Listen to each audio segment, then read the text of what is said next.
Hello everyone, matrix দ্বিতীয় ক্লাসে সবাইকে স্বাগতম। তো আমাদের আজকে যে টপিকটা দিয়ে শুরু করব সেটা হচ্ছে নির্ণায়ক।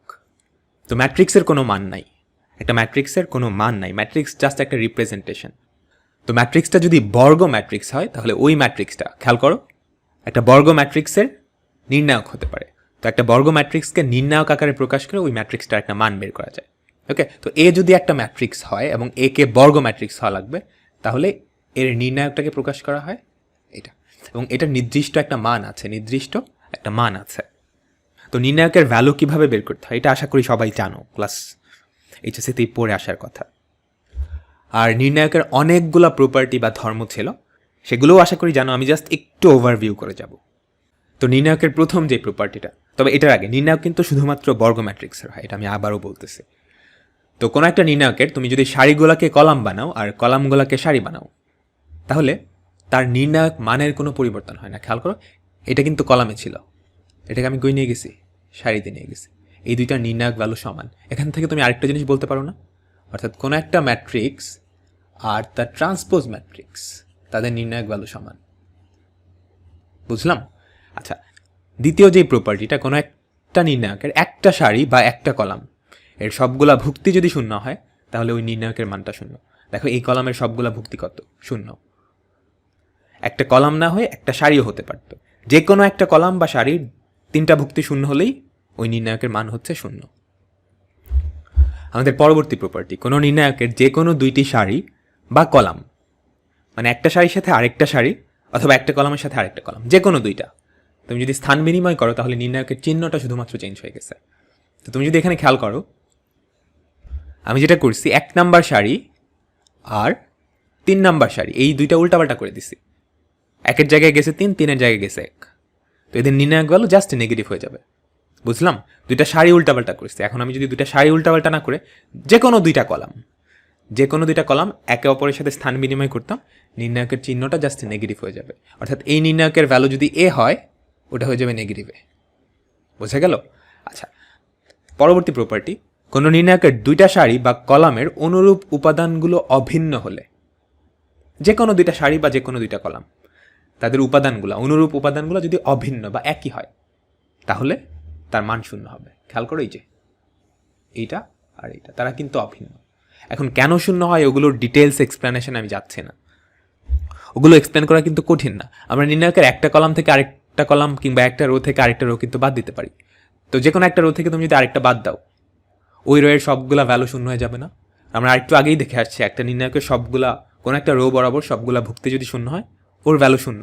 তো এইভাবে প্রত্যেকটা প্রপার্টির এক্সপ্লেনেশন আছে, আজকে আমরা যাচ্ছি না, তোমরা চাইলে একটু চিন্তা করতে পারো নিজেরা। এর পরের ধর্ম, কোনো নির্ণায়কের যে কোনো সারি বা কলামের প্রত্যেকটা উপাদানকে যদি একই রাশি দিয়ে গুণ করো, তাহলে ওই নির্ণায়কটির মানও ওই রাশি দিয়ে গুণ হয়ে যায়। অর্থাৎ এই নির্ণায়কটাকে তুমি যদি কে দিয়ে গুণ করো, এই কেটা যে কোনো একটা কলাম কিংবা যে কোনো একটা সারির প্রত্যেকটা ভুক্তির সাথে গুণ হবে। এটা কিন্তু ম্যাট্রিক্স থেকে আলাদা ছিল। ম্যাট্রিক্সের ক্ষেত্রে আমরা যদি একটা ম্যাট্রিক্সকে কে দিয়ে গুণ করতাম, কি হতো? এই ম্যাট্রিক্সের প্রত্যেকটা ভুক্তির সাথে কে গিয়ে গুণ হইতো। বুঝলাম? নির্ণায়কের ক্ষেত্রে তুমি যদি গুণ করো, প্রত্যেকটা ভুক্তিতে যাবে না, শুধুমাত্র একটা সারি কিংবা একটা কলাম এর প্রত্যেকটা ভুক্তিতে যাবে। বোঝা গেল? এরপর এখানে অ্যাকচুয়ালি দুইটা প্রপার্টি আছে। প্রথম যে প্রপার্টিটা, নির্ণায়কের কোনো সারি বা কলামের উপাদানগুলো অপর একটা সারি বা কলাম এর অনুরূপ উপাদানগুলোর সমানুপাতিক হলে ওই নির্ণায়কটার মান শূন্য।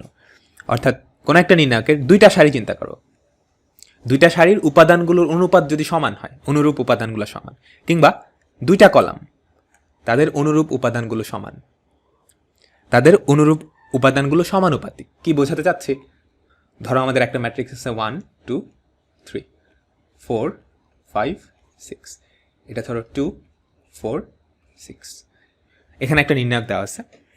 তো তুমি যদি 1 নাম্বার কলাম আর 3 নাম্বার কলামের দিকে তাকাও, অনুরূপ ভুক্তিগুলোর অনুপাত সবগুলাই কি হাফ না? বুঝছো?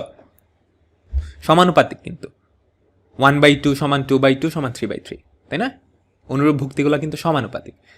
তার মানে এই নির্ণায়কের মান শূন্য। কেমনে শূন্য? একদম বেসিক আইডিয়া। তুমি জাস্ট এখান থেকে, এই কলামটা থেকে 2 কমন নিয়ে নাও। 2 কমন নিলে কি, 2টা বাইরে চলে আসবে, এখানে কি প্রথম কলামে সমান হয়ে যাবে। মানে ওই যে সমানুপাতিক না, সমানুপাতিকের যে অনুপাতটা, সেটা যদি তুমি কমন নিয়ে নাও, তাহলে 2টা কলাম, ওই 2টা অনুরূপ কলাম বা সারিগুলা সেম হয়ে যাবে।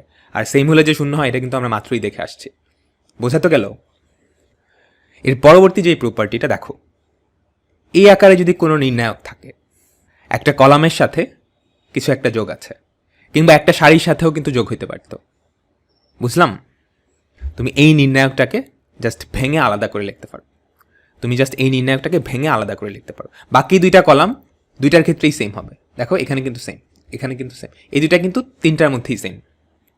আলাদা যেটা হয়েছে, এই যে যোগ আকারে যেটা আছে না, এটা জাস্ট ভেঙে গেছে, দুইটা পার্টে ভেঙে গেছে। একটা এখানে গেছে, একটা এখানে গেছে। এখন অন্য কলামে থাকলেও আশা করি বোঝা যাচ্ছে করা যাইতো না, কিংবা সারিতে থাকলেও কিন্তু করা যাইতো, একই প্রসেস। তো সবাই এই প্রপার্টিগুলো পড়ো। হ্যাঁ, আমাদের পরবর্তী প্রপার্টি আগের প্রপার্টির ঠিক উল্টা। দেখো দুইটা নির্ণায়ক, এদের শুধুমাত্র প্রথম কলামটা ভিন্ন। ওকে, বাকি দুইটা কলাম কিন্তু একই। এটা কলাম না হয়ে সারিও হতে পারত। তো তুমি যদি এই দুইটা যোগ করো তাহলে এই জিনিসটাই কনভার্ট হবে। বুঝলাম?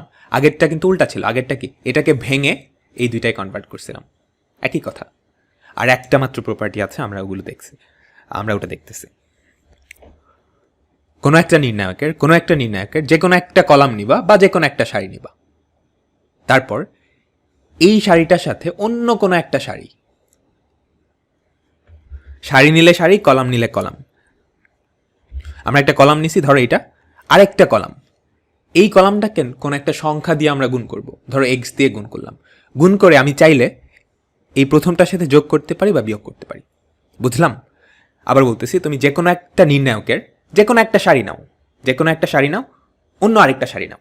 তুমি একটা সারি নিছো, একটা সারি ধরো রো ওয়ানের প্রত্যেকটা এলিমেন্ট এখানে আছে। তারপর তুমি অন্য একটা সারি ধরো রো টুকে তুমি একটা সংখ্যা দিয়ে গুণ করবা, ধরো এক্স দিয়ে গুণ করলা। তারপর তুমি চাইলে সেটাকে রো ওয়ানের সাথে অ্যাড করতে পারো বা বাদ দিতে পারো। বুঝছি? রো টুতে কিন্তু কোনো চেঞ্জ হবে না, চেঞ্জ যা হবে সব রো ওয়ানে হবে। দেখো এখানে আমি কি করছি, একটা কলাম নিছি, আরও একটা কলাম নিছি। এবার যেটা করলাম, 2 নাম্বার কলামকে এক্স দিয়ে গুণ করে 1 নাম্বারের সাথে যোগ করে দিলাম বা বিয়োগ করে দিলাম। যদি করি তাহলে নির্ণায়কের ভ্যালুর কোনো চেঞ্জ হয় না। তো এই ছিল আমাদের নির্ণায়কের লাস্ট প্রপার্টিটা। এগুলো আশা করি সবাই জানো, এই জন্য আমি একটু ফাস্ট গেছি, জাস্ট রিভিশন দিলাম আর কি। তো এখন আমরা নির্ণায়কের খুবই গুরুত্বপূর্ণ একটা কনসেপ্টে যাব, এটাকে বলা হয় অনুরাশি আর সহগুণক। তো অনুরাশি নির্ণায়কের কোনো একটা ভুক্তির হয়। দেখো এখানে কিন্তু 9টা ভুক্তি আছে, তাই না? যে কোনো একটা ভুক্তির অনুরাশি হতে পারে। তো কোনো একটা ভুক্তির অনুরাশি হবে ওই ভুক্তিটা, ওই উপাদানটা যেই সারিতে আছে আর যেই কলামে আছে ওটা তুমি বাদ করে দিবা, তাহলে ছোট্ট আরেকটা নির্ণায়ক পাবা। তার ভ্যালুই হচ্ছে ওই ভুক্তিটার অনুরাশি। তো আমি যদি বলি 2 এর অনুরাশি কত, তো তুমি যেটা করবা, 2 যেই সারিতে আছে ওই সারিটা বাদ দিয়ে দিবা, 2 যেই কলামে আছে ওই কলামটা বাদ দিয়ে দিবা। তো এই দুটা বাদ দেওয়ার পর ছোট্ট একটা নির্ণায়ক হলো না, সেটা হচ্ছে আমাদের 2 এর অনুরাশি। তো 2 এর পজিশন হচ্ছে 1,2, নর্মালি এভাবে লেখা হয়। এর অনুরাশি বা মাইনার হচ্ছে ওইটা বাদ দেওয়ার পর যেটা থাকতেছে 4, 7, 3, 4। তো দেখো 4 4 16, 16 মাইনাস 21, তাই তো? 16 মাইনাস 21 হচ্ছে -5। তো 2 এর অনুরাশি হচ্ছে এইটা। বোঝা গেল? এখন আমি তোমাকে যদি 2 এর অনুরাশি না বের করে অন্য কিছু একটার বলতাম, ধরো 8 এর অনুরাশি বের করতে বললাম, তখন তুমি কি করবা? 8 যেই সারিতে আছে এবং যেই কলামে আছে ওই দুটো বাদ দিয়ে দিবা। ছোট্ট একটা নির্ণায়ক পড়ে থাকবে না? আহা, হলো না তো। ওই নির্ণায়কের ভ্যালুটাই হচ্ছে এটার অনুরাশি। তোমার কিন্তু এভাবে ডিটেলসে করা লাগতেছে না। 8 এর অনুরাশি কত হবে? 4 মাইনাস 5 7 35, 4 মাইনাস 35 হয় হচ্ছে -31। ওরে বাপরে! বুঝলাম? তো এইভাবে তোমাকে একটা নির্ণায়কের যে কোনো ভুক্তির অনুরাশি বের করতে দিলে পারবা না। তো অনুরাশির ব্যাপারটা বুঝলে সহগুণকের ব্যাপারটা বোঝা একদমই সহজ। সহগুণক হচ্ছে অনুরাশি ইন্টু চিহ্ন। অনুরাশির আগে একটা চিহ্ন বসালে তুমি সহগুণকটা পাবা। এখন চিহ্নটা কেমনে পাবা? ধরো আমি তোমাকে 8 এর সহগুণক বা কোফ্যাক্টর বলে ওটাকে, কোফ্যাক্টর বের করতে বললাম। তুমি যেটা করবা, প্রথমত 8 এর অনুরাশিটা বের করবা, সেটা হচ্ছে -31। তারপর এটার সাথে একটা চিহ্ন দিয়ে গুণ হবে, চিহ্নটা হবে এরকম, -1 টু দি পাওয়ার এই ভুক্তিটা যেই রোতে আছে, যেই সারিতে আছে, 2 নাম্বার সারিতে আছে, প্লাস যেই কলামে আছে, 2 নাম্বার কলামে আছে, শেষ। এটাই হচ্ছে আমাদের 8-এর ভুক্তি। তো আমি একটু সুন্দর করে লিখে দিচ্ছি ব্যাপারটা। তো একটা নির্ণায়কের যে কোনো ভুক্তি এভাবে প্রকাশ করা হয়। এটা হচ্ছে রো নাম্বার, এটা হচ্ছে কলাম নাম্বার। এটার সহগুণক হচ্ছে দেখো -1 two the power rho number plus column number into এটার অনুরাশি। তো এইটার সহগুণকটা যদি আমরা বের করতে চাই, এটা যেটা হবে A21 এভাবে প্রকাশ করা, এই ম্যাট্রিক্সটা যদি এ হয়, বুঝলা? ম্যাট্রিক্সের নামটা আর যেই উপাদানের সহগুণকটা বের করতেছো ওটার রো আর কলাম নাম্বার। ওকে, তো এটা যেটা হবে -1 টু দি পাওয়ার 2 + 1, দেখো রো প্লাস কলাম ইন্টু 79টা। তাকে একটু সোজা করে দিই। তো 79 কেমনে বের করবা নিশ্চয়ই বুঝতে ফেলছে এতটুকু। এই দুইটা কাটা দিয়ে 4 7 3 4, বুঝলাম? আর চিহ্ন নিয়ে আসলে এত ঝামেলাও করা লাগে না। যদি একটা 3/3 ম্যাট্রিক্স হয়, একটা ম্যাট্রিক্স যদি 3/3 ম্যাট্রিক্স হয়, তাহলে আমাদের যে এক্সট্রা করে চিহ্নটা বসাইতে হইতেছে না, এই চিহ্নটা অনেকটা এরকম। ভুক্তিটা যদি মুখ্য কর্ণ বা গৌণ কর্ণ বরাবর থাকে, তাহলে ওই চিহ্নটা এক্সট্রা করে যে চিহ্নটা বসাচ্ছ সেটা হচ্ছে পজিটিভ, আর অন্য ভুক্তিগুলার এই চিহ্নটা হচ্ছে নেগেটিভ। বুঝলাম? তার মানে একটা 3/3 ম্যাট্রিক্সের ক্ষেত্রে তার মুখ্য কর্ণ আর গৌণ কর্ণ বরাবর ভুক্তিগুলার সহগুণক আর অনুরাশি কিন্তু সেম। কারণ কি, অনুরাশিটাকে এই চিহ্ন দিয়ে গুণ করলেই তো সহগুণকটা পাচ্ছি। তার মানে এই বরাবর আমি কিন্তু +1 দিয়ে গুণ করতেছি, তাই না? তো এই বরাবর এই ভুক্তিগুলার সহগুণক আর অনুরাশির ভ্যালু হচ্ছে সেম। তো অনুরাশি আর সহগুণক থেকে কিন্তু মাঝে মাঝেই প্রশ্ন আসে, আমরা একটু দেখি। আমাদের প্রথম প্রশ্ন, একটা নির্ণায়ক দেওয়া আছে, এই নির্ণায়কের 1,2তম ভুক্তি। তার মানে সে কোথায় আছে? 1 নাম্বার সারিতে আছে, 2 নাম্বার কলামে আছে। বুঝতে পারতেছো? এইটার অনুরাশি চাইছে। অনুরাশির ক্ষেত্রে কিন্তু চিহ্ন ম্যাটার করতেছে না। তো তুমি যেটা করবা, এটা যেই সারিতে আছে আর যেই কলামে আছে ওটা বাদ করে দিবা। তো এখন এটার তাহলে অনুরাশি কত হয়? 0 × 4 - 2x, তার মানে হচ্ছে -2x। তাই তো এটার অনুরাশি। এবং তোমাকে বলা আছে অনুরাশির ভ্যালু হচ্ছে -6। তো এখান থেকে x এর ভ্যালু কত আসে? 3। তো আমাদের অ্যান্সার হচ্ছে সি নাম্বারটা। এরপরেরটা দেখো, সহগুণক বের করতে বলছে। একটা নির্ণায়ক দেওয়া, একটা ম্যাট্রিক্স দেওয়া আছে ইনফ্যাক্ট। এই ম্যাট্রিক্সটার 3,2তম ভুক্তির সহগুণক কত? তো 3 নাম্বার সারিতে আছে, 2 নাম্বার কলাম, অর্থাৎ এইটার সহগুণক চাইছে। তো কি করবা? এই দুইটা বাদ দিয়ে দিবা। তো অনুরাশিটা আগে বের করো। অনুরাশি কত? 1 × 0 - 2। এটা হচ্ছে কি আমাদের অনুরাশি। এখন এটার আগে কিন্তু একটা চিহ্ন বসাইতে হবে।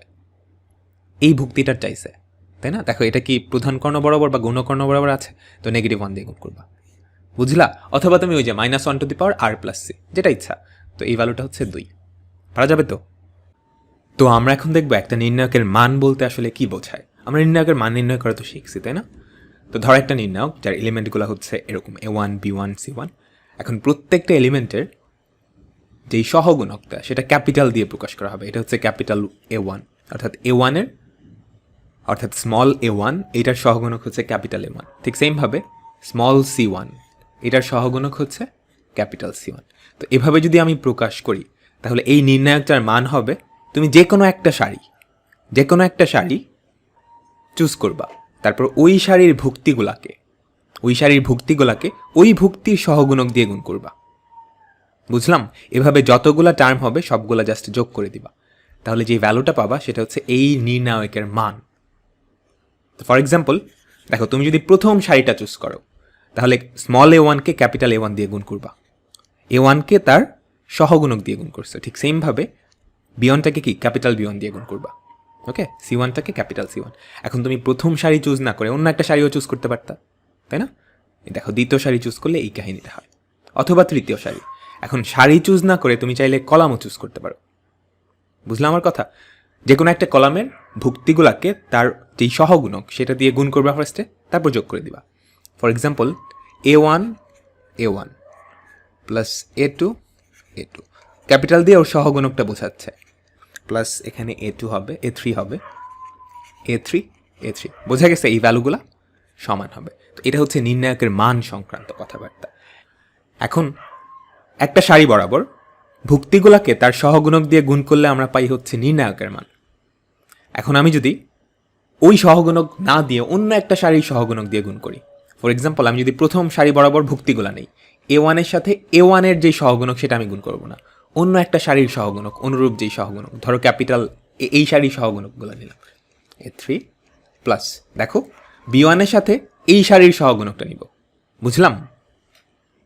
আমি যেটা নিচ্ছি ভুক্তিগুলো এক সারি থেকে নিচ্ছি, সহগুণকগুলো অন্য একটা সারি থেকে নিচ্ছি, বাট অনুরূপ উপাদানগুলা। এই যে A1 এর সাথে এইটার সহগুণক নিচ্ছি, B1 এর সাথে এইটার সহগুণক, কারণ B1 এর অনুরূপ কিন্তু এইটা।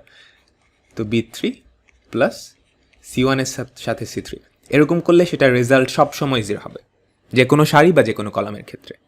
বুঝছো? তুমি যে কোনো একটা সারির 3টা ভুক্তি নিছো, তার সাথে অন্য একটা সারির অনুরূপ যেই সহগুণকগুলা সেগুলো যদি গুণ করো, তাহলে গুণ করার পরে ওগুলো যদি যোগ করো, যেই রেজাল্ট আসবে সেই ভ্যালুটা 0 সব সময়।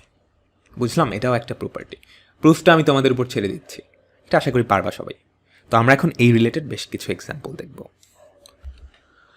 আমাদের প্রথম এক্সাম্পল দেখো, এখানে কি বলছে, একটা ম্যাট্রিক্সে স্মল এ আই জে, এটা হচ্ছে ভুক্তিগুলার যে সাধারণ রিপ্রেজেন্টেশন, আই নাম্বার সারিতে যে নাম্বার কলামে আছে এমন একটা ভুক্তি, এর সহগুণক হচ্ছে ক্যাপিটাল আই জে। তাহলে একটা রাশির মান বের করতে বলছে। দেখো A21, তার মানে এটা নিচ্ছে, এটার সাথে কার সহগুণক গুণ করছে? প্রথম তার না? ওকে। তার সাথে দেখো A22, অর্থাৎ এইটা নিচ্ছে, এটার সাথে কার সহগুণক গুণ করছে? 12, অর্থাৎ এইটার সহগুণক। আর 23 এর সাথে কার সহগুণক গুণ করছে? উপরেরটার সহগুণক গুণ করছে। আমরা দেখছিলাম। তো আমরা কি বলছিলাম, কোনো একটা ম্যাট্রিক্স এখানে আসলে নির্ণায়ক না বললে হবে, কোনো একটা ম্যাট্রিক্সে তুমি যে কোনো একটা সারি নিবা বা যে কোনো একটা কলাম, ওই ভুক্তিগুলাকে যদি অন্য একটা সারির, তুমি সারি নিলে সারি হতে হবে, অন্য একটা সারির সহগুণক দিয়ে গুণ করো, তারপর যোগ করো, ওই রেজাল্টটা সবসময় 0। তো আমাদের অ্যান্সার হচ্ছে ডি নাম্বারটা। এটা কিন্তু জাস্ট একটা প্রপার্টি, তোমরা চাইলে প্রুফ করতে পারো। এটার প্রুফটা কিন্তু বোর্ড পরীক্ষায় মাঝে মাঝে আসতো, চাইলে করে দেখতে পারো এখনই। তো এখন আমরা দেখবো হচ্ছে নির্ণায়কের মান নির্ণয়। তোমাকে একটা নির্ণায়ক দেওয়া থাকবে, নর্মালি 3/3 আর একটা নির্ণায়ক দেওয়া থাকে, এবং সবগুলো সংখ্যাবাচক। তোমাকে এই নির্ণায়কটার মান বের করতে বলে। নর্মালি ভার্সিটিতে যখন একটা 3/3 নির্ণায়ক বের করতে দেয়, ওইটার রেজাল্টটা 0 হয়, নর্মালি, সব সময় না। তো আমরা কখন বুঝবো যে এটার রেজাল্ট 0? এটার জন্য আমাদের ওই নির্ণায়কের প্রপার্টিগুলো জানা লাগবে। যদি এমন হয় পাশাপাশি দুইটা সারি, পাশাপাশি দুইটা কলাম, এই দুইটা কলামের তুমি অনুরূপ ভুক্তিগুলা বিয়োগ করবা, তাহলে তো একটা বিয়োগফল পাবা। আবার এটার সাথে তুমি যদি পাশেরটার অনুরূপ ভুক্তিগুলা বিয়োগ করো, তাহলে এখানে আরেকটা বিয়োগফল পাবা না? এখানে 3টা বিয়োগফল পাবা, এখানে 3টা বিয়োগফল পাবা। বুঝলা? ওই 3টা বিয়োগফলের অনুপাত যদি সমান হয়, তাহলে ওই নির্ণায়কের মান 0 হবে। আমরা তো কলামের ক্ষেত্রে দেখালাম। আবার বলি, তুমি যেটা করবা, যে কোনো একটা কলাম চিন্তা করো, এই কলামের সাথে তুমি যদি পাশের কলামের অনুরূপ ভুক্তিগুলো বাদ দাও, 3টা বিয়োগফল পাবা, তাই তো? ধরো 3টা বিয়োগফল পাইছো, এখানে পাইছো এ, এখানে পাইছো বি, এখানে পাইছো সি। এখন এটার সাথে তার পাশেরটা তুমি যদি বিয়োগফলটা বাইর করো, ওখানেও 3টা বিয়োগফল পাবা। ধরো ডি ই এফ। এখন যদি এরকম হয়, অনুপাতটা সমান, অর্থাৎ A/D equals to B/E equals to C/F, এটা হয়, তাহলে এই নির্ণায়কের মানটা 0। প্রমাণটা আমি তোমাদের উপর ছেড়ে দিচ্ছি, একটা থেকে আরেকটা বাদ করেই দেখবা, বাদ করে তারপর কিছু একটা কমন নিলেই প্রমাণটা বুঝতে পারার কথা। তো এটাতে গেলো কলামের ক্ষেত্রে আমরা দেখালাম, সারির ক্ষেত্রে এক্স্যাক্টলি একই কথা থাকবে। তো দেখো তো, তুমি যদি এই কলাম আর এই কলাম পার্থক্য নেওয়ার চেষ্টা করো, 10 থেকে 13 কত বাড়লো? 3 বাড়লো। 11 থেকে 14 কত বাড়লো? 3 বাড়লো। 12 থেকে 15 কত বাড়লো? 3 বাড়লো। এবার তুমি পাশের দুইটা কলামের মধ্যকার ডিফারেন্স নাও। 13 থেকে 16 কত বাড়লো? 3 বাড়লো। 14 থেকে 17 কত বাড়লো? 3 বাড়লো। 15 থেকে 18 3 বাড়লো। এখন দেখো, অনুপাতগুলো কিন্তু সমান, 3 ক্ষেত্রে আমাদের এই অনুপাতটা কত আসতেছে? 3/3 বা 1। তো যখনই তুমি এটা বুঝতে পারবা, আমাদের রেজাল্ট কত? 0। বোঝা গেল তো? ভার্সিটিতে নর্মালি যদি দেয় নির্ণায়ক, মোস্ট অফ দ্য কেস এরকমই দিবে। দেখো এটা কতবার আসছে, তো সামনেও আসার সম্ভাবনা কিন্তু বেশ। ওকে, আরও একটা অঙ্ক, এটা ঢাকা ইউনিভার্সিটিতে আসছিল তোমাদের জন্মের আগে, ইনফ্যাক্ট আমার জন্মেরও আগে। আমি নির্ণায়কটা বড় করে এখানে দিয়ে রাখছি। তো বলো তো এটার মান কত হবে? ম্যাক্সিমাম ক্ষেত্রে তুমি কিন্তু দেখেই হিন্টটা পেয়ে যাবা। 10, 20, 20, 30, 40, 50, 50, 60। তার মানে এখান থেকে এখানে দেখো তো ডিফারেন্স কত? 10। ডিফারেন্স কত? 10। দেখো, আমি কিন্তু বলছি অনুপাতটা সমান হওয়া লাগবে, মান যে সমান হতেই হবে ব্যাপারটা কিন্তু এরকম না। আচ্ছা, আমি বোঝাচ্ছি। এখানে ধরো 10, 50 থেকে 60, এটাও কিন্তু 60 কেন লিখতেছি রে, এখানেও কিন্তু 10। 50 থেকে দেখো এবার কিন্তু 70 হয়ে গেছে, কত বাড়লো? 20 বাড়লো। এখানে কত বাড়লো? 20 বাড়লো। অনুপাতটা দেখো সমান কিন্তু 10/10, 10/10, 10/10, তিনটা অনুপাতিকে 1। তো আমাদের অ্যান্সার হচ্ছে এ। বোঝা গেল?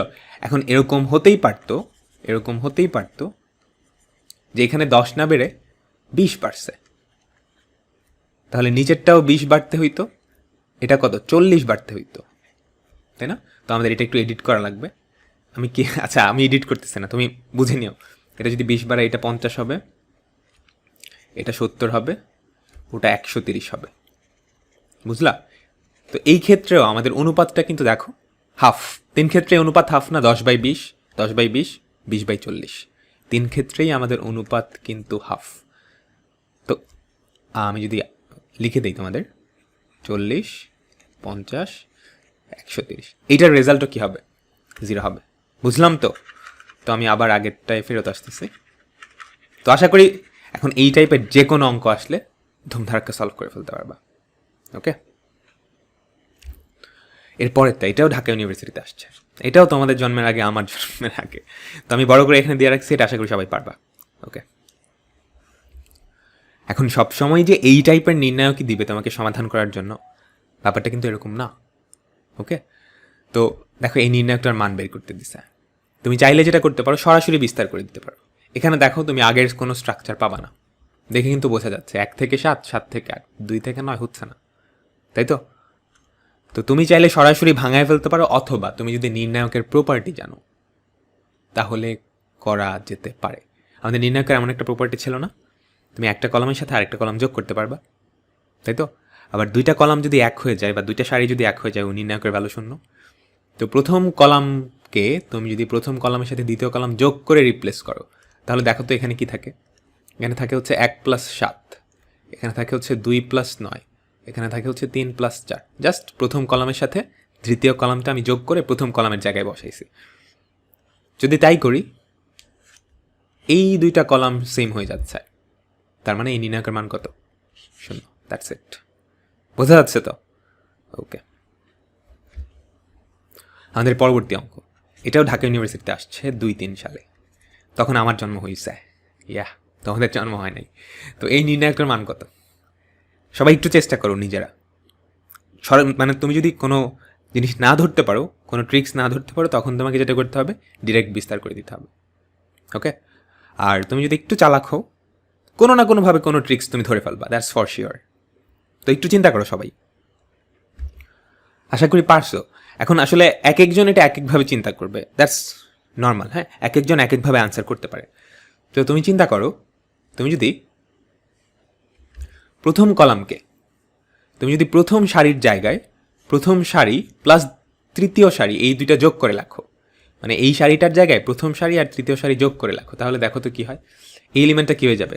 -8 + 5, তার মানে হচ্ছে -3, তাই তো? এর পরেরটা কত হবে? 3 আর 5, তার মানে 8 হয়ে যাচ্ছে না, তাই তো? 3 আর 5 হয়ে যাচ্ছে হচ্ছে 8। এটা যদি যোগ করো, এটা হচ্ছে -3, সরি -5, তাই না? 3 আর -8, এটা হচ্ছে -5। এখন এই সারি আর পরের সারির মধ্যে কি মিল পাওয়া যাচ্ছে? তাদের অনুপাত কিন্তু সমান। অথবা তুমি যদি আরেকটু সহজ করে বুঝাই আমি, তুমি যদি এই নির্ণায়কটা থেকে -1 কমন নাও, অর্থাৎ এই যে উপরের সারিটা, এখান থেকে তুমি যদি -1 কমন নাও, তাহলে কি থাকতেছে? এরকম কিছু একটা না? তো এই নির্ণায়কটার দুইটা সারি কিন্তু একই হয়ে গেছে, তো এটার রেজাল্ট কত? 0। ওকে, তোমরা চাইলে অন্যভাবেও চিন্তা করতে পারো, এটা কিন্তু অন্যভাবেও করা যেতে পারে। ওকে, তো এগুলো তো গেল আমাদের নর্মাল নির্ণায়ক, অর্থাৎ আমাদের যে ভুক্তিগুলো ছিল প্রত্যেকটা কিন্তু নাম্বার ছিল, তাই না? এখন তোমাদের বইয়ে দ্বিতীয় চ্যাপ্টারে এমন অনেক নির্ণায়ক আছে যেখানে এই ভুক্তিগুলো একটাও নাম্বার না, কমপ্লেক্স জিনিসপত্র, তাই তো? XYZ, হাবিজাবি, X² Y² ABC। তো ওই সমস্ত নির্ণায়ক যদি পরীক্ষায় আসে, MCQতে আসে, রিটেনে আসলে ওটা বেশ বড় হয়। তো MCQতে আসলে কেমনে করবা? তুমি যদি রিটেন প্রসেসে করতে চাও, পারবা না। তো ওই সমস্ত নির্ণায়ক একটা মেথডে করা যায়। নির্ণায়কটা যত বড়ই হোক, যত কমপ্লেক্সই হোক, একটা মেথডে করা যায়, এটাকে বলা হয় অ্যাজাম্পশন মেথড বা ধরে নেওয়া মেথড। তো আমরা এখন ওই অ্যাজাম্পশন মেথডটা দেখব। তো এটা দেখার পর নির্ণায়কের MCQ নিয়ে আর তোমাদের কোনো ভয় থাকবে না, আমরা দেখতেছি। এই অঙ্কটা বেশ গুরুত্বপূর্ণ। অ্যাজাম্পশন মেথড যে শুধুমাত্র নির্ণায়কের ক্ষেত্রে ব্যবহার করা যায় ব্যাপারটা এরকম না। অ্যাজাম্পশন মেথড যে কোনো কিছুর মান নির্ণয় করতে ব্যবহার করা যায়। তো দেখো এখানে এই নির্ণায়কটার মান নির্ণয় করতে দিচ্ছে এবং এখানে কিন্তু 3টা ভ্যারিয়েবল, তাই তো, এক্স, ওয়াই আর জেড। ওকে, আরেকটা শর্ত, অ্যাজাম্পশন মেথড অ্যাপ্লাই করার জন্য প্রথমত তোমাকে এমসিকিউ হওয়া লাগবে। কোনো অপশানে নান অফ দিস থাকা যাবে না, কোনো অপশানে নান অফ দিস থাকা যাবে না। তো আমাদের যার মান নির্ণয় করতে বলবে সেখানে কয়েকটা ভ্যারিয়েবল থাকবে। আমি যেটা করব, এই ভ্যারিয়েবলগুলোর কিছু ভ্যালু ধরে নিব, কিছু নির্দিষ্ট ভ্যালু ধরে নিব, এমনভাবে ধরব যাতে করে এইটা অসংজ্ঞায়িত না হয়।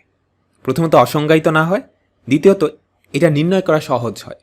এমন একটা ভ্যালু ধরবা যাতে করে এই নির্ণয়কটার মান নির্ণয় করা সহজ হয়। বুঝলাম, এই রাশিটার মান নির্ণয় করা সহজ হয়। আরও একটা শর্ত আছে, তো 3টা শর্ত। প্রথমত, এই ভ্যালুগুলো তুমি যদি এখানে বসাও অসংজ্ঞায়িত হওয়া যাবে না। দ্বিতীয়ত, এমন এক ভ্যালু বসাইতে হবে যাতে করে যার মানটা বের করতে হবে, প্রশ্নে যে রাশিটা থাকবে তার মান নির্ণয় করা সহজ হয়। 3 নম্বর শর্ত হচ্ছে এমন একটা অপশান ধরবা যাতে করে 4টা অপশান আলাদা আলাদা ভ্যালু থাকে। বুঝছি, তুমি চাইবা যে ম্যাক্সিমাম অপশান যাতে আলাদা আলাদা ভ্যালু থাকে। বোঝা গেল? তো আমাদের প্রথম অঙ্কের ক্ষেত্রে আমাদের অপশানগুলো খেয়াল করো, এগুলো কিন্তু এমনিতেই আলাদা আলাদা, তাই না? এখানে এক্স ওয়াই জেড এর কিচ্ছু নাই, তো ওটা নিয়ে আমার চিন্তা করা লাগতেছে না। তার মানে 3 নম্বর অপশনটা আমাদের হয়ে গেছে। আমাদের টার্গেট থাকবে 1 আর 2 ফিল আপ করা, এমন ভ্যালু ধরা যাতে করে এগুলো অসংজ্ঞায়িত না হয় এবং নির্ণয় করা সহজ হয়। সবচেয়ে সহজ ভ্যালু কি হতে পারে? তুমি যদি 3টাই 1 ধরে নাও, অসংজ্ঞায়িত কিছু তো আসতেছে না। তো এখন এই 3টা 1 যদি বসাও, লগ 1 এটার ভ্যালু কিন্তু 0, লগ ওয়াই এটার ভ্যালু 0, এটার ভ্যালু 0, তো বাকিগুলা কি তোমার দেখার দরকার আছে? এই নির্ণয়কের ভ্যালু কত? 0, শেষ, সেটাই আমাদের অ্যান্সার। বুঝলাম? তো আমি আবার তোমাকে বলি, এই মেথডটা অ্যাপ্লাই করার জন্য এমসিকিউ হওয়া লাগবে, অপশনে নান অফ দিস থাকা যাবে না। তো আমাদের যার ভ্যালু বের করতে হবে সেখানে কয়েকটা ভ্যারিয়েবল থাকবে, এবং অপশনগুলোর ভ্যারিয়েবল থাকতে পারে। ধরো এখানে এক্স ওয়াই জেড সংক্রান্ত একটা মান আসতেই তো পারতো। বুঝলাম? তো তুমি এই ভ্যারিয়েবলগুলোর ভ্যালু ধরে নিবা, এমনভাবে ধরবা প্রথমত যার মান নির্ণয় করতে হবে সেটা যাতে অসংজ্ঞায়িত না হয়, দ্বিতীয়ত ওই মানটা নির্ণয় করা যাতে সহজ হয়, যাতে তুমি হাতে ক্যালকুলেশনটা করতে পারো। বুঝলাম? এমন একটা মান ধরবা যাতে করে তোমার হাতে ক্যালকুলেশনটা সহজ হয়, তুমি বুঝতে পারবা, একটু প্র্যাকটিস করলেই বুঝতে পারবা। ইনফ্যাক্ট আমি তোমাদের বুঝাই দেবো আজকে, বেশ কয়েকটা প্র্যাকটিস করাবো। আর 3 নাম্বার হচ্ছে আমাদের যে 4টা অপশান, এই 4টা অপশান যাতে আলাদা আলাদা ভ্যালু হয়। বুঝছো? সব ক্ষেত্রে আলাদা আলাদা হবে এরকম না, তুমি চেষ্টা করবা ম্যাক্সিমাম অপশান যাতে আলাদা আলাদা ভ্যালু দেয়। বুঝলাম? এখন এই মেথডটা কেন খাটে? দেখো, এটা কিন্তু একটা অভেদ, তাই না? তার মানে এক্স ওয়াই জেড এর যে কোনো ভ্যালুর জন্যই এই ভ্যালুটা আর অপশান যেটা আমাদের অ্যান্সার, সে দুটো সমান হইতে হবে। এখান থেকে বোঝা উচিত, এই কথাটা থেকেই তোমাদের বোঝা উচিত যে কেন এই অ্যাসাম্পশন মেথডটা খাটে। ওকে, তো একটু চিন্তা করতে পারো এখানে পজ করে যে কেন খাটতেছে। আমাদের পরবর্তী অঙ্ক, এটা কুয়েটে আসছে, ঢাকা ইউনিভার্সিটিতে আসছে।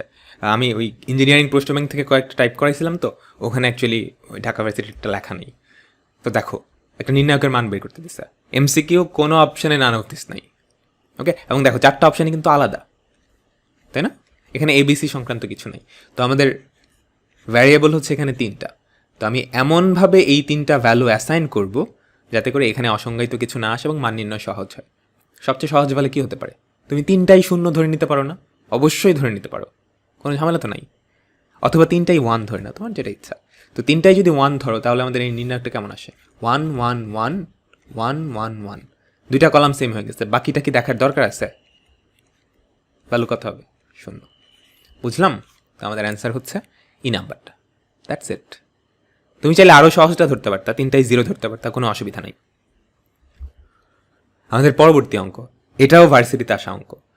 তো আগের অঙ্ক 2টার সাথে এটার ডিফারেন্সটা কি বলতে পারবা? এখানে 4টা অপশান কিন্তু আলাদা না, 4টা অপশানের মধ্যে কি আমাদের ভ্যারিয়েবল চলে আসছে। বুঝছি? তো এইবার এক্স ওয়াই জেড একটু সাবধানে ধরতে হবে। তো এক্স ওয়াই জেড 3টা ভ্যারিয়েবল, দেখেই বুঝতে পারতেছি। তো আমাকে এমনভাবে ধরতে হবে যাতে করে এই যে 4টা, এখানে 5টা অপশান, 5টা অপশানের ভ্যালুই কি আলাদা হয়। বুঝলাম? যাতে করে আমার কোনটা কারেক্ট অপশান সেটা চুজ করতে সহজ হয়। তো 3টাই ভ্যালুই কি ধরা যায়? 3টাই যদি 0 ধরো, 5টা অপশানই 0 হয়ে যাচ্ছে না? তো 3টা 0 ধরা যাবে না, কি ধরা যায়? 3টাই যদি 1 ধরো, দেখো সহগগুলো কিন্তু ডিফারেন্ট। তো 3টাই 1 ধরলে জাস্ট সহগগুলো পড়ে থাকবে, এখানে 1, এখানে 2, এখানে 3, এখানে 4, এখানে 5। এখন এই ভ্যালুগুলো আমি এখানে বসাবো, এখানে বসায় দেখবো ওই নির্ণায়কটার মান কত হচ্ছে। দেখো তো 1, আহা এটা তো 2, 2 1 1 1 2 2 আরে রে 2 1 1 1 2। তো এই নির্ণায়কের ভ্যালু যার সমান হবে সেটাই আমাদের উত্তর। ওকে, তো এই নির্ণায়কের ভ্যালু সবাই পারবা না। তুমি যদি ডিরেক্টও বিস্তার করো খুব বেশিক্ষণ কিন্তু লাগবে না। দেখো 2 ইন্টু 2 দুগুণে 4, 4 মাইনাস 1 হচ্ছে 3, 2 ইন্টু 3, তারপর -1, খেয়াল করো -1 নিছো, কী হবে 2 মাইনাস 1, এটা হচ্ছে 1, তারপর 1 ইন্টু 1 মাইনাস 2, 1 মাইনাস 2 হচ্ছে -1। তো দেখো তো কত হয়, 3 দুগুণে ছক্কা, 6 থেকে 1 বাদ দিছো, 6 থেকে 2 বাদ দিছো, তার মানে হচ্ছে 4। দেখো 4 অপশান আছে একটাই, তো আমাদের অ্যান্সার হচ্ছে এইটা। কেন অ্যাজাম্পশন মেথডটা খাটতেছে? কারণ এটা কিন্তু একটা অভেদ, তাই না? এটা ইকুয়ালস টু এটা অভেদ। তোমরা ছোট্টকালে অভেদ পড়ে আসছো, এই যে ফর্মুলা যেগুলো, ফর্মুলা লেফট সাইড আর রাইট সাইড কিন্তু অভেদ ছিল। তার মানে যতগুলো ভ্যারিয়েবল আছে সবগুলো ভ্যারিয়েবলের যে কোনো মানের জন্যই, ডোমেনের মধ্যে যে কোনো মানের জন্যই এই দুইটা সমান হবে। বুঝলাম? তো দেখো আমরা দেখতেছি এই অপশানটার জন্য, মানে এই অ্যাসাইনমেন্টের জন্য, ভ্যারিয়েবলগুলোর এই ভ্যালুর জন্য কোনো অপশানই, এটা বাদে কোনো অপশানই সমান হচ্ছে না। তো আমাদের এটাই কারেক্ট আনসার। ওকে, আমাদের পরবর্তী অঙ্ক দেখো, বড় একটা নির্ণায়ক দিয়ে দিচ্ছে, ডি এর মান কত। তো এখানেও দেখো 3টা ভ্যারিয়েবল, এ, বি আর সি। ওকে, তো আমাদের এই 3টা ভ্যালু অ্যাসাইন করতে হবে, মানে ধরে নিতে হবে, যাতে করে এই যে 4টা অপশান আছে 4টাই ডিফারেন্ট হয়। কি ধরবা? তুমি সহজ ভ্যালু থেকে চিন্তা করো, 0 ধরলে হয় না, সাইডটাই 0 হয়ে যায়, তাই তো? 1 ধরলে কি হয়? 1 ধরলেও কিন্তু হচ্ছে না, এখানে 4 আসে, এখানে 4 আসে, 2টা করে আলাদা হচ্ছে। তুমি চাইলে 1 ধরতে পারো, সেক্ষেত্রে তোমাকে আরেকবার চেক করা লাগবে। বুঝছো? তো কি ধরা যায়? আমি যদি সবগুলা 2 ধরে নিই, 2 ধরলে এখানে কত হয়? এখানে হয় হচ্ছে 2 কিউব, 4 8 32, এখানে জাস্ট 2 কিউব মানে 8। এখানে কত হয়? 4 ইন্টু 8 স্কোয়ার, তাই না? 4 ইন্টু 8 স্কোয়ার কত হয়? 8 8 হয় 64। আচ্ছা আমি একটু লিখে দিই, 4 ইন্টু 8 স্কোয়ার 8। এখন 64 আসলে 4 কিউব, 4 টু দি পাওয়ার 4 হয় 256। তুমি চাইলে এভাবে ক্যালকুলেট করতে পারো অথবা এভাবে লিখে দিতে পারো। আর এখানে কত হয়? 8 স্কোয়ার মানে 64। বুঝলাম? তো দেখো 4টা অপশানই কিন্তু আলাদা হয়ে গেছে। এখন আমার টার্গেট হবে এই ভ্যালুটা এই নির্ণয়কে বসায় দেখা যে কত হয়। তো আমি যদি করার চেষ্টা করি, দেখো এখানে কি হয়, -2 স্কোয়ার, এখানে হয় 4, এখানেও 4, 4 -4 4 4 -4 4। বুঝলাম? তো এখন এই নির্ণায়কটার ভ্যালু আমাদের বের করতে হবে। কীভাবে করা যায়? দেখো 4টা কলাম বা 4টা রো, তুমি 4টা থেকে 4টা 4 কিন্তু কমন নিয়ে আসতে পারো। 4 কিউব থাকবে, এখানে থাকবে হচ্ছে -1 1 1 1 -1 1 1 1 -1। আমি কিন্তু ডিটেলস করাচ্ছি, তোমাদের অত ডিটেলস আসলে দরকার নেই। এখন এই নির্ণায়কটার ভ্যালুটা বের করে ফেলবা, এটা আশা করি সবাই পারবা, এটা আমার করানো লাগবে না হোপফুলি। অথবা তুমি নির্ণায়কের ভ্যালু বের করতে পারবে না, 1 নম্বর রোয়ের সাথে 2 নম্বর রোটা যোগ করে দাও, তাহলে কি থাকে দেখো তো। 1 - 1 এখানে 0 হয়ে যাচ্ছে, 1 - 1 এখানে 0 হয়ে যাচ্ছে, এখানে 2 হয়ে যাচ্ছে। এবার জাস্ট বিস্তার করে দাও, বিস্তার হলে কত হয়?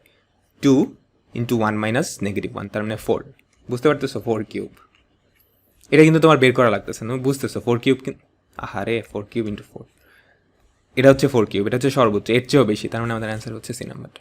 খুব বেশিক্ষণ কিন্তু লাগার কথা না, বুঝলাম? এটা কিন্তু রিটার্ন প্রসেসে করতে গেলে মোটামুটি ভালোই লাগবে।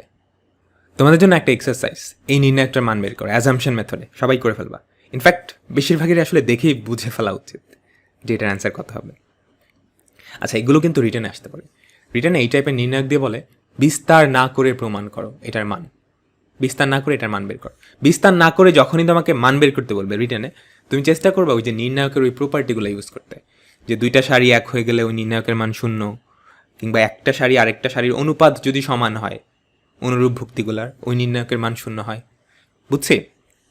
তো দেখো এটার ক্ষেত্রে এভাবে করা যায় না, 1 1 1, দ্বিতীয় কলামের সাথে আমি তৃতীয় কলাম যোগ করে দ্বিতীয় কলামের জায়গায় রিপ্লেস করব। তো দ্বিতীয় কলামে কি থাকে? a plus B plus C থাকে না? পরেরটাও দেখো a plus B plus C, পরেরটাও দেখো a plus B plus C. Already কিন্তু বুঝে যাওয়ার কথা এটার ভ্যালু কত, 0 হবে। কেমনে বুঝলাম? দেখো 2টা কলামের অনুরূপ ভুক্তিগুলোর অনুপাত কিন্তু সমান হয়ে গেছে, 1 নাম্বার আর 2 নাম্বার কলামের। তুমি যদি তাও বুঝতে না পারো, এটা একটু সোজা করে দিই, তুমি যদি তাও বুঝতে না পারো, এখান থেকে just a plus B plus C common নিয়ে আসো। তাহলে দেখবে 1 1 1 পড়ে থাকতেছে, তার মানে এই নির্ণায়কের ভ্যালু কত? 0। ওকে, যদি রিটেনে আসে। তো নির্ণায়ক সমাধান সংক্রান্ত আর একটা অঙ্ক আমরা দেখি এখন। এই নির্ণায়কটা বোর্ড পরীক্ষায় করে আসছো না? বোর্ড পরীক্ষার জন্য করে আসছ, রিটেনে করতে গেলে কি একটু কমপ্লেক্স না, তাই তো? এমসিকিউতে তুলে দিচ্ছে, কেমনে করবা? অ্যাজাম্পশন মেথড, 3টা ভ্যারিয়েবল এ বি সি, তো 3টা ভ্যারিয়েবলের ভ্যালু অ্যাসাইন করবে। অপশানগুলোর দিকে একটু তাকাও, এমন ভ্যালু অ্যাসাইন করবা যাতে করে 5টা অপশানে কি আলাদা আলাদা হয়। তো তুমি যদি বুঝতে না পারো, সবচেয়ে সহজ থেকে শুরু করবা। সবচেয়ে সহজ হচ্ছে সবগুলা 0, এরপরেরটা হচ্ছে সবগুলা 1, এরপরেরটা হচ্ছে সবগুলা 2, এভাবে চেক করবা। তো সবগুলা 0 দিলেই কিন্তু আলাদা হয়ে যাচ্ছে। খেয়াল করে দেখো, এখানে কত হয়? 2 স্কোয়ার, তার মানে 4, তাই তো? এখানে হয় 5 টু দি পাওয়ার 5, তোমাকে আর ক্যালকুলেট করা লাগবে না, জাস্ট 5 টু দি পাওয়ার 5 রেখে দাও, বুঝে যাওয়া পরে। এটা হচ্ছে 7, এটাও 0, ওটাও 0, এটা হচ্ছে 11, এটা হচ্ছে 1, তাই তো? এখন এই 3টা ভ্যালু আমি নির্ণায়কে বসাবো, বসিয়ে দেখবো এই নির্ণায়কটার মান কত হয়। যে অপশানটা সমান হবে সেটাই আনসার, কারণ কি 5টা অপশানে কিন্তু আলাদা হয়ে গেছে। তো তুমি যদি বসাও, দেখো কত হয়। 1 0 0 0 1 0 0 0 1। এটা অভেদ ম্যাট্রিক্স। অভেদ ম্যাট্রিক্সের নির্ণায়ক গেল কি সবসময় 1 না? অ্যান্সার হচ্ছে এই নাম্বারটা। বেশ বড় অঙ্ক ছিল, কিন্তু আমাদের কতক্ষণ লাগলো? জাস্ট ধুম করে সমাধান করে ফেলছে, তাই তো? তো এই টেকনিকগুলো আমি সর্বপ্রথম দেখাই হচ্ছে 21-এর অ্যাডমিশন টেস্টের সময়।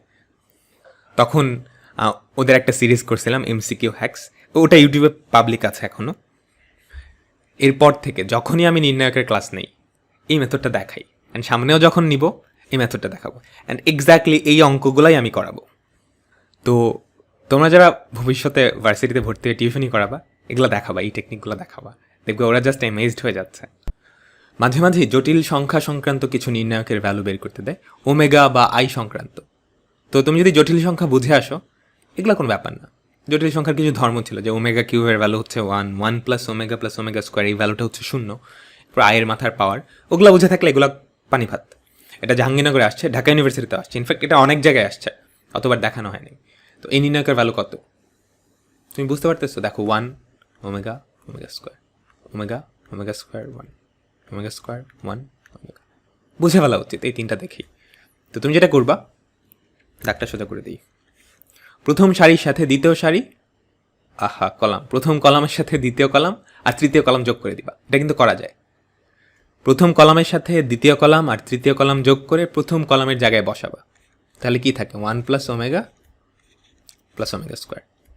প্রথম কলামের সাথে দ্বিতীয় কলাম ওমেগা স্কোয়ার প্লাস 1, এরপরটা omega square plus 1 plus omega. বাকিগুলা কি দেখার দরকার আছে?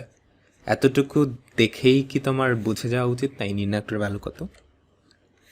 দেখো এই ভ্যালুটা কিন্তু 0, তাই তো?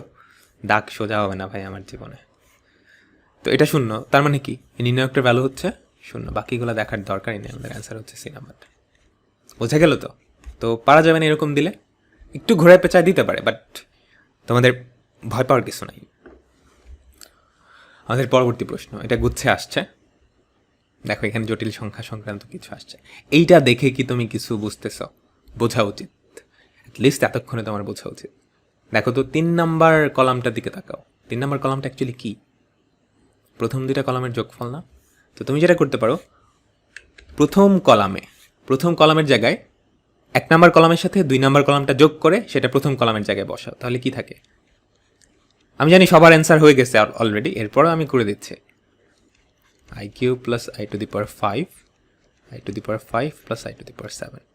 এখন দেখো এইটা আর 3 নাম্বার কলামটা আমি আর লিখতেছি না, বুঝছো? এই যে এখানে যেটা হবে, ওই 3টা কিন্তু একই, তাই না? তো 2টা কলাম যদি একই হয়ে যায়, এটার অ্যান্সার হচ্ছে 0। That's it. তোমরা আমার চেয়ে অনেক বেশি ট্যালেন্টেড, তোমাদের এগুলো তো লেখার দরকার নেই, যোগ করে দেখ, মানে মনে মনেই তো তুমি যোগ করতে পারতেছ। ওকে, এরপরেরটা, এটা আসলে নির্ণায়কের মধ্যে ফ্যাক্টোরিয়াল দিয়ে দিছে। তোমাদের তো আবার শর্ট সিলেবাস, ফ্যাক্টোরিয়াল সম্পর্কে আইডিয়া আছে? কোনো কিছুর ফ্যাক্টোরিয়াল, ধরো 5 ফ্যাক্টোরিয়াল মানে হচ্ছে 5 থেকে শুরু করে এর নিচে যতগুলো স্বাভাবিক সংখ্যা আছে ওগুলোর গুণফল। 5 4 3 2 1।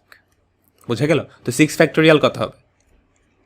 6 5 4 3 2 1। এখন তুমি যদি খেয়াল করো এই জিনিসটা অ্যাকচুয়ালি কি 5 ফ্যাক্টোরিয়াল না, তার মানে 6 ফ্যাক্টোরিয়াল তুমি এটাকে কি লিখতে পারো 6 ইন্টু 5 ফ্যাক্টোরিয়াল।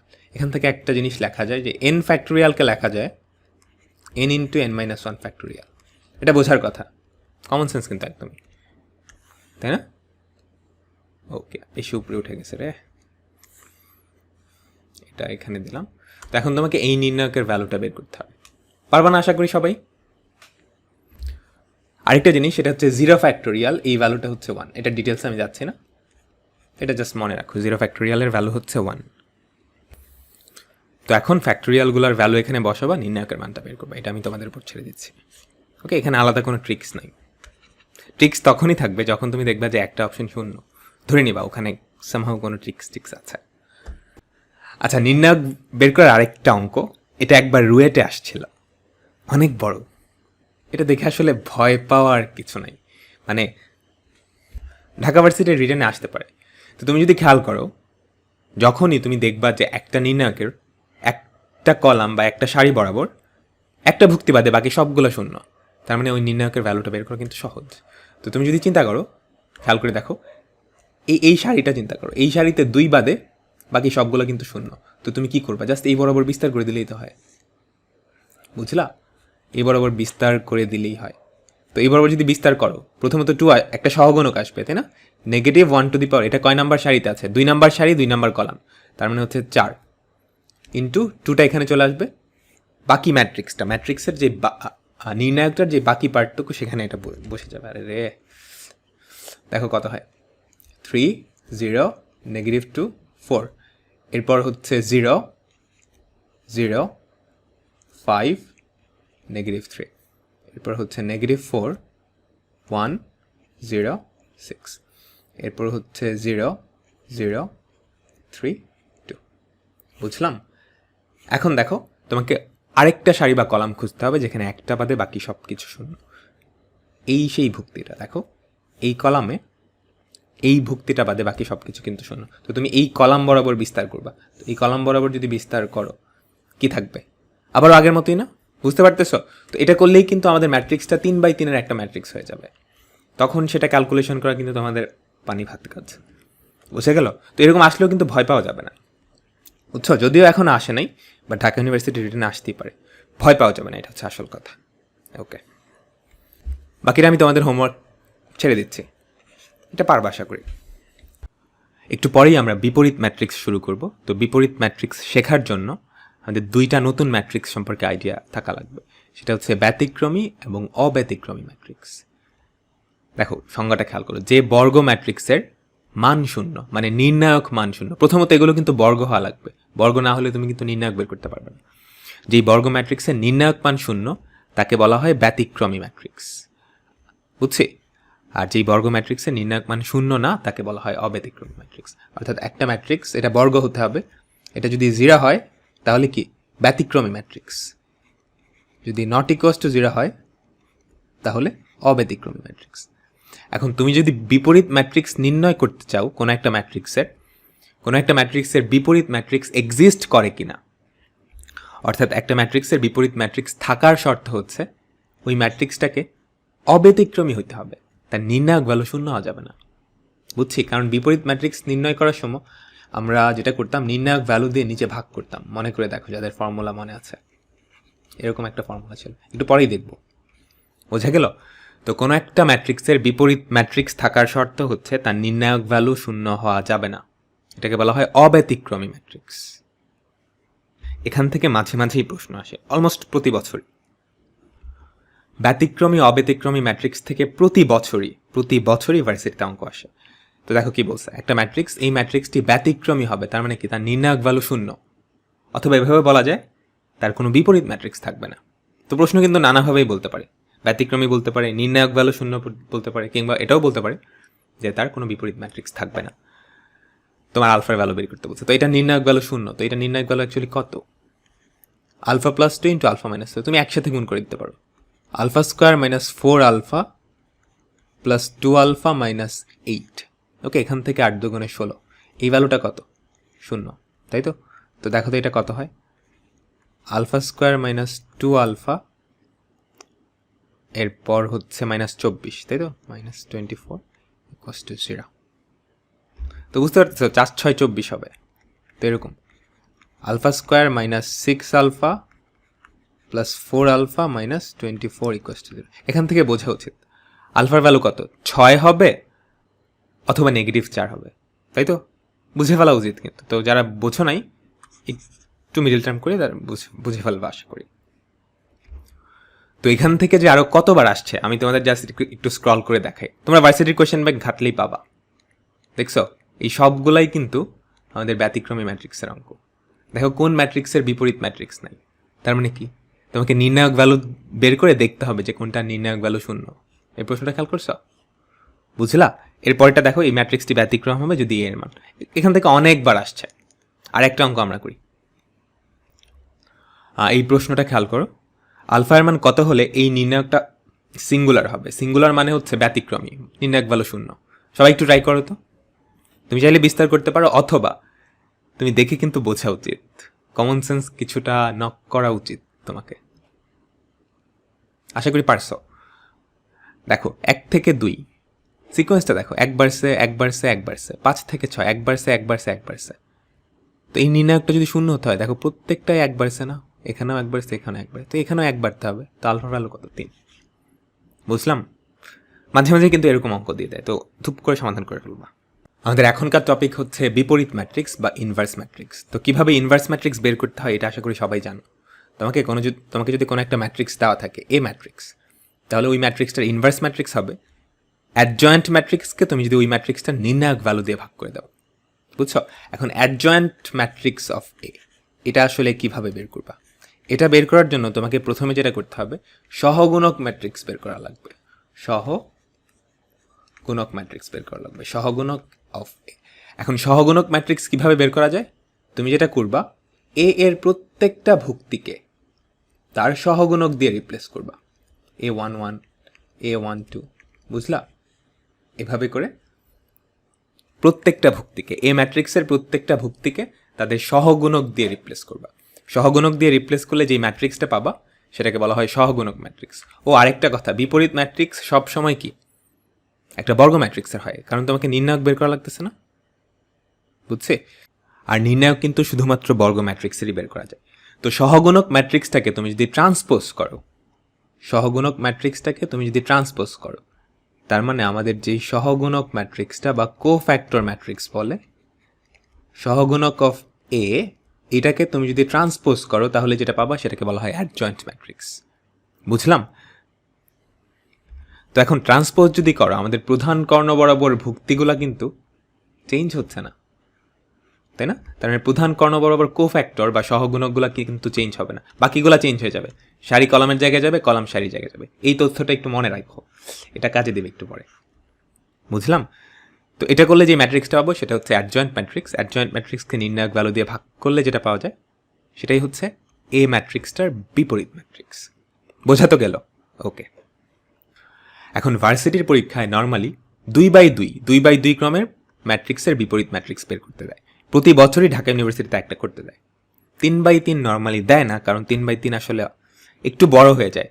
যদিও আমরা একটা টেকনিক দেখব, খুবই সুন্দর একটা টেকনিক। তো একটা 2x2 এর বিপরীত ম্যাট্রিক্স বের করার একটা টেকনিক আছে, এটা মনে রাখবা, সবাই মনে রাখবা।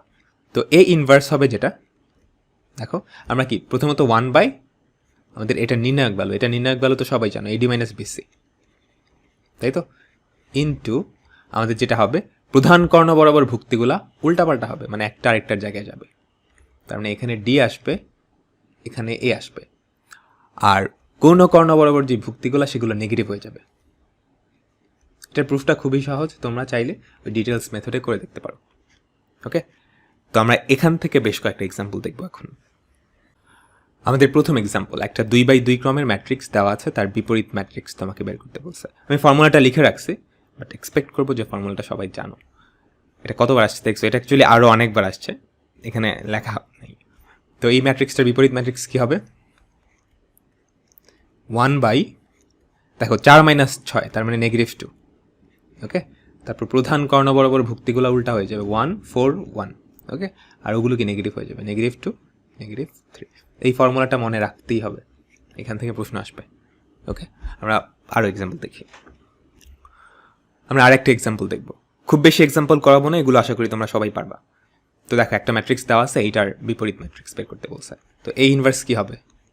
এই ইনভার্স হবে 1/, খেয়াল করো এই দুইটা গুণ করলে কত হয়? এই দুইটা গুণ করলে হয় হচ্ছে -2 × -1/2, তার মানে 1 হয়ে যাবে। কিন্তু 1 থেকে কি বাদ দিবা? -3/2, তাই তো, মানে -3/2 হবে। তারপর প্রধান কর্ণ বরাবর ভুক্তিগুলো উল্টাপাল্টা হবে, এখানে হবে -1/2, এখানে হবে -2, আর ওই কর্ণ বরাবর ভুক্তিগুলো কী হয়ে যাবে? -1 হয়ে যাবে, -1, -3/2। ওকে, এখন খেয়াল করো 1 - 3/2, তাই না? এটা কিন্তু -1/2, উল্টায় গেলে 2 হবে, -2 হবে অ্যাকচুয়ালি। তো -2 দিয়ে তুমি যদি গুণ করো তাহলে অ্যাকচুয়ালি কী পড়ে থাকতেছে? -2 দিয়ে যদি গুণ করো তাহলে এখানে থাকবে 1, এখানে থাকবে 2, এখানে থাকবে 3, এখানে থাকবে 4। তো আমাদের অ্যান্সার হচ্ছে ডি নাম্বারটা। বোঝা গেল? এটা তোমাদের করতে হবে, অনেকক্ষণ ধরে আমি করতেছি। তো নিজের প্র্যাকটিসটা কিন্তু সবচেয়ে গুরুত্বপূর্ণ, বুঝছো? তো এই একটা মাত্র জিনিস, নিজে প্র্যাকটিস করা, এটাই হচ্ছে সেই জিনিসটা যেটা আমাদের ডিফারেন্সটা তৈরি করে, মেক্স দ্য ডিফারেন্স। তুমি প্র্যাকটিস করতেছো না, আরেকজন প্র্যাকটিস ঠিকই করতেছে, তুমি এক্সাম হলে গিয়ে দেখবে কাঁপতেছো, পারতেছো না, প্যাচ লাগাই দিতেছো। তো প্র্যাকটিস করতে হবে কিন্তু। ওকে, আমরা তো বিপরীত ম্যাট্রিক্স বুঝলাম কেমনে নির্ণয় করতে হয়, বাট বিপরীত ম্যাট্রিক্স ব্যাপারটা আসলে কি, এটা বোঝার জন্য আমাদের একটা ম্যাট্রিক্স সম্পর্কে জানতে হবে, সেটা হচ্ছে অভেদক ম্যাট্রিক্স। আমরা অলরেডি জেনে আসছি, আবার একটু দেখব। তো বাস্তব সংখ্যায় তোমরা পড়ে আসছো যোগের অভেদক। কোনো একটা সংখ্যার সাথে এমন কিছু একটা যোগ করলে, যা যোগ করলে ওই সংখ্যাটা নিজেই থাকে, এটাকে বলা হয় যোগের অভেদক। অর্থাৎ কোনো চেঞ্জ হচ্ছে না, এর সাথে শূন্য যোগ করলে এই থাকতেছে, অর্থাৎ এই শূন্যটাকে বলা হচ্ছে আমাদের যোগের অভেদক, সংখ্যার যোগের অভেদক। গুণের অভেদক হচ্ছে কোনো একটা সংখ্যার সাথে এমন কিছু একটা গুণ করবা যাতে করে ওই সংখ্যাটা চেঞ্জ না হয়। বুঝলাম? ওকে, এখন বিপরীতক বলে আরেকটা কথা আছে। কোনো একটা সংখ্যার বিপরীতক হচ্ছে যোগের ক্ষেত্রে এমন একটা সংখ্যা যোগ করবা যাতে করে ওটা যোগ করার পর যোগের অভেদক চলে আসে। যোগের অভেদক কত? 0। অর্থাৎ এর সাথে কি যোগ করলে 0 আসে? নেগেটিভে। বুঝলাম? তো এটাকে বলা হয় যোগের বিপরীতক, এটাকে বলা হয় যোগের বিপরীতক। বোঝা গেল? আর গুণের বিপরীতক বলা হয় এর সাথে তুমি এমন একটা কিছু গুণ করবা যাতে গুণ করার পরে গুণের অভেদকটা আসে। গুণের অভেদক হচ্ছে 1। তো এর সাথে কি গুণ করলে গুণের অভেদক আসে? 1/a। বুঝলাম? তার মানে এই দুইটা হচ্ছে গুণের বিপরীতক। ঠিক সেইমভাবে ম্যাট্রিক্সেরও যোগের অভেদক আছে, গুণের অভেদক আছে। আমাদের নর্মালি পড়ানো হয় গুণের অভেদকটা।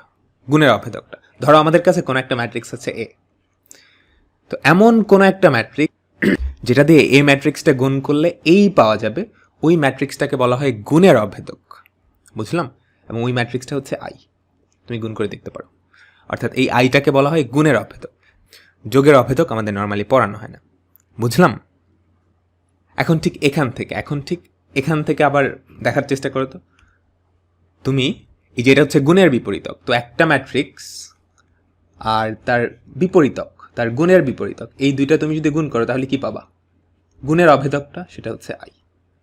এই হচ্ছে ম্যাট্রিক্সটা, এই হচ্ছে তার গুণের বিপরীতক, যেটাকে নর্মালি বিপরীত ম্যাট্রিক্স ডাকা হয়। বোঝা গেছে ব্যাপারটা?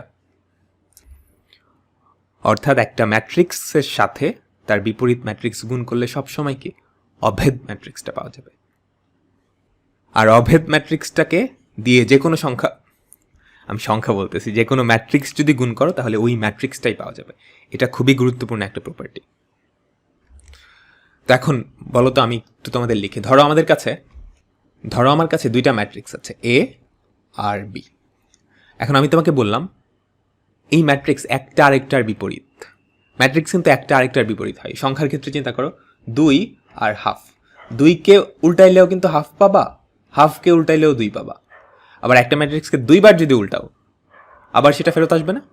বুঝছি? তো এই দুইটা যদি একে অপরের বিপরীত হয় আমরা এইভাবে লিখতে পারি, a = b ইনভার্স, এটাও লেখা যায়। আবার b = a ইনভার্স, এটাও লেখা যায়। আর যেহেতু তারা বিপরীত ম্যাট্রিক্স, অর্থাৎ তাদের গুণ করলে কি পাবা? গুণের অভেদকটা পাবা। অর্থাৎ ab এই ভ্যালুটা হচ্ছে আই। বুঝে গেল? ঠিক সেমভাবে তুমি এটাও লিখতে পারো BA, কারণ একে অপরের বিপরীত ম্যাট্রিক্স। তো BA এই ভ্যালুটাও কত I, তুমি B এর জায়গায় A ইনভার্স রিপ্লেস করে দিতে পারো। আমরা একদম শুরুতে পড়ে আসছিলাম না, ম্যাট্রিক্স বিনিময় সূত্র মানে না, কিন্তু এখানে এসে কিন্তু মানতেছে। বুঝছি? এখন এই প্রপার্টিটা ইউজ করে ধরো তোমাকে একটা ম্যাট্রিক্স A দিছে, এটা একটা 3x3 এর ম্যাট্রিক্স, এটা একটা 3x3 এর ম্যাট্রিক্স, এইটার বিপরীত ম্যাট্রিক্স MCQতে বের করতে দিল, কি করবা? নর্মালি সহগুণক করে হাবিজাবি করে করাটা কিন্তু খুবই ডিফিকাল্ট। তুমি দুইটা কাজ করতে পারো। যারা একটু অ্যাডভান্স লেভেলের স্টুডেন্ট আছো আমি একটু বলে দিচ্ছি, এগুলো নর্মালি আসে না, এরপর আমি বলে দিচ্ছি। 3x3 এর বিপরীত ম্যাট্রিক্স যদি বের করতে বলে, আমরা যেটা দেখছিলাম সহগুণক থেকে তুমি যখন অ্যাডজয়েন্ট ম্যাট্রিক্স বাইর করো, কর্ণ বরাবর ভুক্তিগুলা কিন্তু মানে কর্ণ বরাবর ভুক্তিগুলা সহগুণকই থাকে। বুঝছো আমার কথা? আমরা প্রথমে ওই যে সহগুণক ম্যাট্রিক্স বের করতাম না, তারপর ওইটার অ্যাডজয়েন্ট নিতাম, তারপর ওইটাকে ট্রান্সপোজ করে অ্যাডজয়েন্ট বানাইতাম। তার মানে অ্যাডজয়েন্ট ম্যাট্রিক্সে কর্ণ বরাবর যে ভুক্তিগুলা সেটা আসলে আমাদের মূল ম্যাট্রিক্সের কর্ণের সহগুণকগুলা, তাই তো? নির্ণায়ক দিয়ে ভাগ করে আর কি। তো তুমি যেটা করবা, আমাদের যে 4টা অপশান থাকবে ওই 4টা অপশানের কর্ণগুলো একটু খেয়াল করবা। কর্ণগুলো খেয়াল করে দেখবা যে কোনো একটা পজিশন তুমি অ্যাটলিস্ট পাবা যেখানে 4টা অপশানের জন্য 4টা ভ্যালু ডিফারেন্ট। আমরা কিন্তু আগের পর্বে দেখে আসছিলাম এরকম টেকনিক। তুমি জাস্ট ওইটার সহগুণকটা বের করবা, ওইটার সহগুণকটা বের করলেই তুমি বুঝতে পারবা ব্যাপারটা যে কোনটা আমাদের অ্যান্সার। এটা আমি ডিটেলসে পড়াচ্ছি না, আর এটা সবার জন্যও না, যাদের জন্য ওরা অলরেডি বুঝে গেছে। এটা মানে MCQতে ক্যালকুলেটর ছাড়া MCQতে আসার সম্ভাবনা খুবই কম। তো প্রথম টেকনিক হচ্ছে এইটা। দ্বিতীয় টেকনিক হচ্ছে, যেহেতু বিপরীত ম্যাট্রিক্স, তার মানে যেই ম্যাট্রিক্সটা দেওয়া থাকবে আর যেটা বিপরীত ম্যাট্রিক্স ওইটা গুণ করলে কিন্তু আমাদের কি অভেদক ম্যাট্রিক্স পাওয়া যাবে, তাই তো? তো আমাদের যে অপশানগুলো আছে ওই অপশানগুলোর সাথে তুমি গুণ করে দেখতে পারো। তোমাকে সবগুলা গুণ করা লাগবে না, তুমি ম্যাক্সিমাম ক্ষেত্রেই দেখবা যে প্রথম ভুক্তিটা বের করার সাথে সাথেই বুঝে গেছো যে ওটা আসলে অভেদক ম্যাট্রিক্স হয় না। বুঝলাম? এই দুইটা টেকনিক হতে পারে তোমাকে যদি 3x3 এর অভেদক ম্যাট্রিক্স বের করতে দেয়। বুঝা গেল? তো এই রিলেটেড আমরা কিছু ম্যাথমেটিক্যাল প্রবলেম দেখব, বিপরীত ম্যাট্রিক্স নির্ণয় সংক্রান্ত না। হ্যাঁ, ওই যে 3x3 এরটা কেমনে বের করে ওটা আমি ছেড়ে দিচ্ছি এখানে, কারণ অতটা গুরুত্বপূর্ণ না। এরপরেও যারা অ্যাডভান্সড আছো, টপের দিকে থাকতে চাও, ওদের জন্য আমি দেখাইলাম আর কি। তো আগের কনসেপ্ট থেকে এরকম প্রশ্ন আসতেই পারে, এটা বুয়েটে আসছিল, বাট ঢাকা ইউনিভার্সিটি কিংবা অন্যান্য ভার্সিটির MCQ রিটার্ন দুই জায়গায় আসতে পারে। দেখো তোমাকে একটা ম্যাট্রিক্স দেওয়া আছে এবং এটার সাথে আরেকটা ম্যাট্রিক্সের গুণফল, দুইটা ম্যাট্রিক্সের গুণফল দেওয়া আছে। তোমাকে B ম্যাট্রিক্সের উপাদানগুলো বের করতে বলছে, B ম্যাট্রিক্সের উপাদানগুলো বের করতে বলছে। তো তুমি যদি AB দেখো তাহলে ABটা অ্যাকচুয়ালি কি আসতেছে? 10, 17, 4, 7, তাই তো? আমার লাগবে হচ্ছে B ম্যাট্রিক্সটা। আমি কিন্তু এই ম্যাট্রিক্সটা অলরেডি জানি। তো কি করা যায়? লেফট সাইড থেকে আমার A থেকে মুক্তি পাইতে হবে। তো আমরা কিন্তু দেখছিলাম একটা ম্যাট্রিক্সের সাথে তার বিপরীত ম্যাট্রিক্স গুণ করলে হয় I, আর I এর সাথে যে কোনো ম্যাট্রিক্স গুণ করলে ওটাই হয়। তো তুমি যদি লেফট সাইডে খেয়াল করো, ম্যাট্রিক্স কিন্তু বিনিময় সূত্র মানে না। তো তুমি এখানে A ইনভার্স লেফট সাইডে গুণ করছো, এখানে A, এখানে B। তো রাইট সাইডেও কি আমাদের A ইনভার্সটা লেফট সাইডেই গুণ করতে হবে। বোঝা গেছে তো?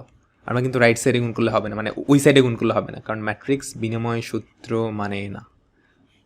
ওকে, এখন খেয়াল করো, ম্যাট্রিক্স আবার সংযোজন সূত্রটা মানে, অর্থাৎ ব্র্যাকেটগুলো তুমি যদি ইন্টারচেঞ্জ করো। বুঝছো আমার কথা? মানে এই ব্র্যাকেটটা এখানে নিয়ে আসতে পারবা। তো এখানে নিয়ে আসলে A আর A ইনভার্স হয় না, A ইনভার্স আর A হয়, into B equals to A ইনভার্সের ভ্যালু কিন্তু তুমি জানো, খুব ইজিলি বের করে ফেলতে পারবা না, আমি আর করে দিচ্ছি না। এখানে হচ্ছে 10, 17, 4, 7। তো দেখো A আর A ইনভার্স এই দুইটা মিলে কি হয়ে যাবে? অভেদক ম্যাট্রিক্স বা I।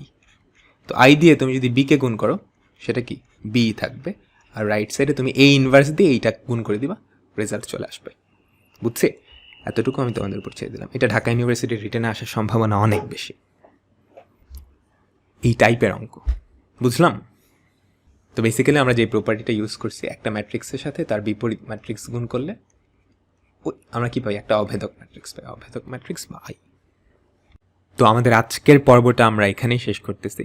আমি পর্বগুলো খুব বেশি বড় করতেছি না, 1 ঘন্টা বা কাছাকাছি।